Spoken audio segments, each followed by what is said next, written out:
నమస్తే, welcome to VS 369 news. న్యాయపరంగా సంబంధిత పత్రాలతో వస్తే సహకరించడానికి తాను ఎప్పుడూ సిద్ధమే అని తెలిపిన మాండ్ర శివానందరెడ్డి ఉదయం నుండి వివిధ సోకాల్ ఛానళ్లలో వస్తున్న అవాస్తవాలను నమ్మాల్సిన అవసరం లేదు.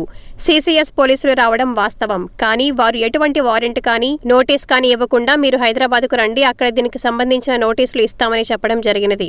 ప్రస్తుత పరిస్థితులలో ఒక సామాన్య వ్యక్తిని సైతం నోటీస్ లేకుండా స్టేషన్లకు పిలిచే అధికారం ఎవరికీ లేదు.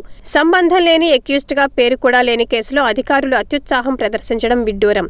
సంబంధిత పత్రాలు ఏమీ లేకుండా కొంతమంది నాయకుల మాటలు నమ్మి ఇలా చేయడం సమంజసం కాదని వివరించడం జరిగినది.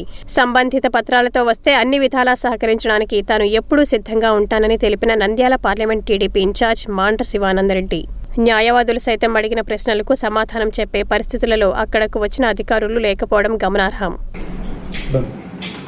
నమస్కారం. నందికొట్కూరు నియోజకవర్గ ప్రజలకు కొన్ని ఛానల్స్లో తప్పుడు సమాచారము స్క్రోలింగ్లో రావడం జరుగుతుంది. ఏదో శివానందరెడ్డి తప్పించుకొని పారిపోయినట్లు CCS పోలీసులు వచ్చినట్లు. అది వాస్తవం కాదు. CCS పోలీసులు నా ఇంటికి రావడం జరిగింది. మా అడ్వకేట్స్ అనేటువంటి సురేష్, రంగారెడ్డి వాళ్ళను సంబంధించిన పేపర్స్ అడగడం జరిగింది. వాళ్ళు ఎటువంటి వారెంట్ లేదు, ఎటువంటి నోటీసు లేదు, ఎటువంటి FIR లేకుండా ఏదో హైదరాబాద్కు వస్తే పేపర్స్ ఇస్తామని చెప్పడం జరిగింది మా అడ్వకేట్స్కు.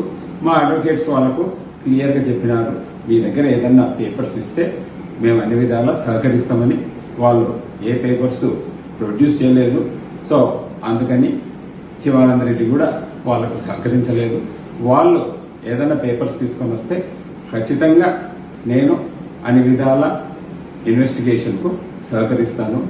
వాస్తవానికి మాకు సంబంధం లేని FIRలో, మాకు అక్యూజ్డ్ కానీ FIRలో మమ్మలను ఇన్వెస్టిగేషన్ పేరిట తీసుకురావాల్సిన అవసరం లేదు. 91 నోటీస్ ఇస్తే ఖచ్చితంగా పోలీసులకు అన్ని విధాలా సహకరించడానికి ముందుకొస్తాం.